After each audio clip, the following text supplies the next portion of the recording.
Steinn, fyrirliði Víkings Ólafsvíkur, 1-0 sigur gegn Skagamönnum, þú lítur að vera sáttur.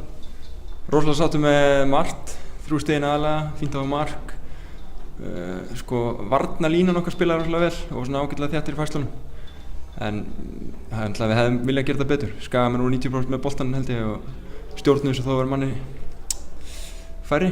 En við tökum 3 stigin alltaf daginn og það var bara flott hjá okkur að sigla því. Þú ert búinn að vera á ágætu ról núna undanfarið, þú ert búinn að skora 4 í síðustu 5. Hvað ertu búinn að vera ertu búinn að vera að breyta einhverju í þínum leik eða ertu bara búinn að vera að finna þig? Bara að finna mig betur, ég tók reyndar eftir miklu mun á liðinu okkar hvernig við sækjum þegar við fórum að þétta raðina varnarlega. Þá þurfa hin liðin meira að hafa fyrir að skora á okkur og þá opnast pláss fram á við og það er búið að vera dálítið þannig í síðustu leikjum.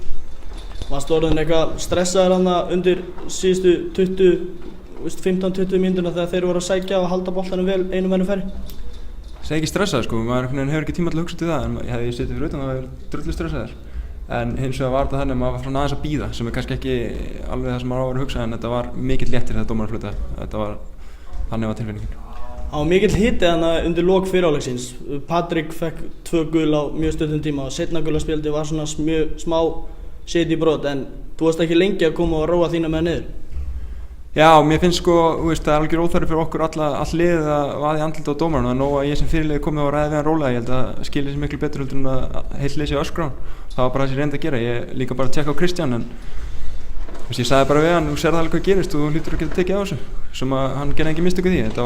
Hann er óheppinn held ég, hann er ekkert að reyna að sparka í andlitið á hann, hann bara rennur samt þannig að takkanir fara beint í andlitið á hann og gera skurð á hann, þannig að það er ekkert annað í stöðinu en að gefa honum allan seinna gula.